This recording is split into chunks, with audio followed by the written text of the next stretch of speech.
futhi sibonge uNkulunkulu izinto asekuyasenzela zona.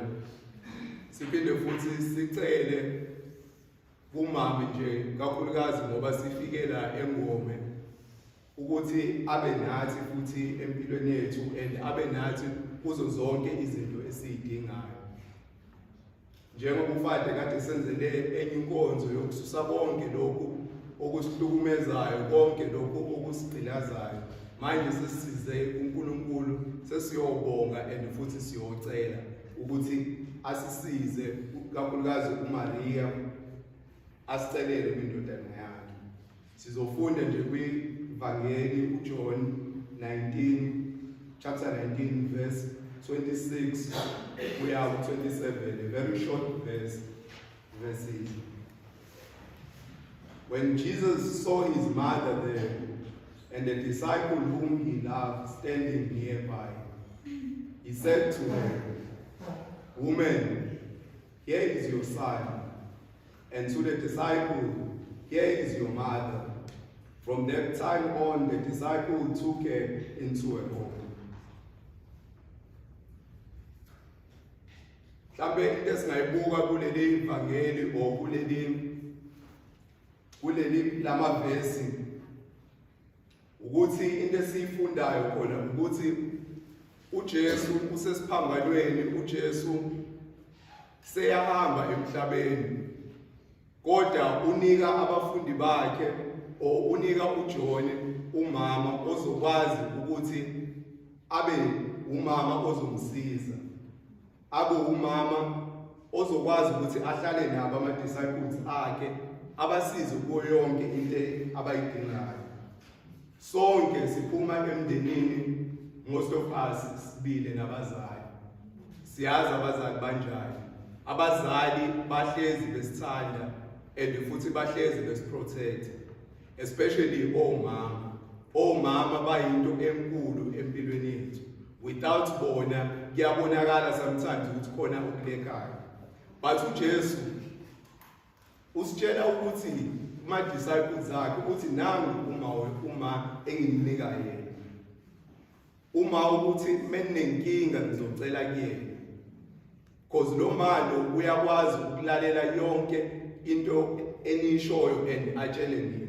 Siyasazi angithi le story lesi esaJesu beya emshadweni eCana, ayisiyasazi angithi ukuthi kwabo uMaria owabona ukuthi kunenkinga, ukuthi wine seliphelile, akubanga uJesu kodwa kwabo uMaria, and wababo uyena okwazi ukuthi ayotshela uJesu ukuthi kusekonakele seliphelile iwine ngani. But uJesu ngamandla akhe wonke akwazanga ukunqaba ngoba wakwecela ubani umama wakwenza. Manje sifike la eNgome, size kumama wethu siyocela.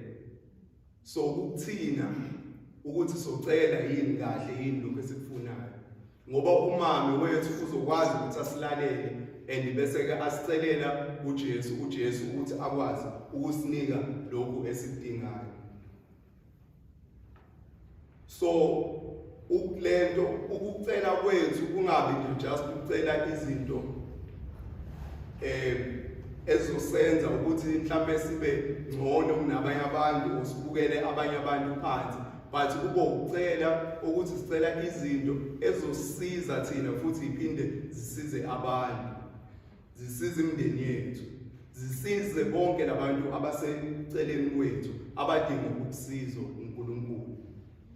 So asiceleni-ke kumame sibe sila eNgome, singasabi konke esikudingayo sicele, and futhi siphinde simbonge ukuthi uhlezi esempilweni zethu and uhlezi esigada empilweni zethu. uJesu ehamba kundlela yomnqamlezo, uma wakhe wenaye waze wafika egcineni enaye kukho konke ubunzima ekumele, kodwa uMaria wehleze ela ebona yonke leyo. Ukhombisa uthando ukuthi even us say whatever unqamleze sihambayo or isuffering esinayo, but uMaria uhlezi ela kuthina eceleni kwethu, but ulinde nje into eyodwa kuthina ukuthi senze njani sicele. Ngeke akwazi ukusisiza singacelanga. Kufunakala thina njengoba sifikile la sicele futhi sibonge ukuthi sikwazile ukufika la. And we should be grateful kakhulu ukuthi sifike la. Kunabantu bengaposta i-status ngifika la ngishuthi isithombe ngaposta i-status ukuthi ngisengoma. Baningi abantu ade besho bethi waziwani inhlanhla ulana. Kunabantu abafisayo ukuza la. Mhlawumbe abanayo imali yokuza la, or khona inkinga ekhona emakubo, or basemsebenzini abanye bayafisa ukuba la. But mina nawe sibile ne-opportunity yokuthi sibe la. So singadlali ngalo leli thuba leli. Asisebenzise ukuthi sicele kumama. Sicele kuzo zonke lezi zinto esizidingayo ukuthi akwazi ukuthi asisize. And futhi siphuma endaweni esikhathini esinzima kakhulu. Silahlekelwe. Amabhizinisi amanye awile, isemakhaya abanye abanabazali. Iziningi izinto ezenzekile ngesikhathi se-COVID. We are suffering from i-COVID. Kusazothatha isikhathi. Mhlawumbe isikhathi manje sokuthi sibonge ukuthi siyaphila thina. Mhlawumbe silala. Mhlawumbe sinemisebenzi. Imisebenzi ayiphelanga kuthina. Sibonge umama ukuthi usikwazile usiprotecta kuzo zonke ley'nkinga ebezikhona kwi-COVID. Ngoba uyena kusho usithandayo noma ngalesikhathi besicela usilalelile kwakwazi ukuthi izinto lezi esizidingayo zenziwe. So singakhohlwa-ke bazalwane ukuthi isikhathi sokucela lesi futhi sibonge uNkulunkulu. Izinto kuzokwenzeka mhlawumbe sicele kuNkulunkulu or sicele kumali ukuthi asicele uNkulunkulu izinto ingenzeki manje. Mhlawumbe sokuthi siyaphuma into oyicelayo ingenzeki kusasa or ingenzeki ngolesihlanu.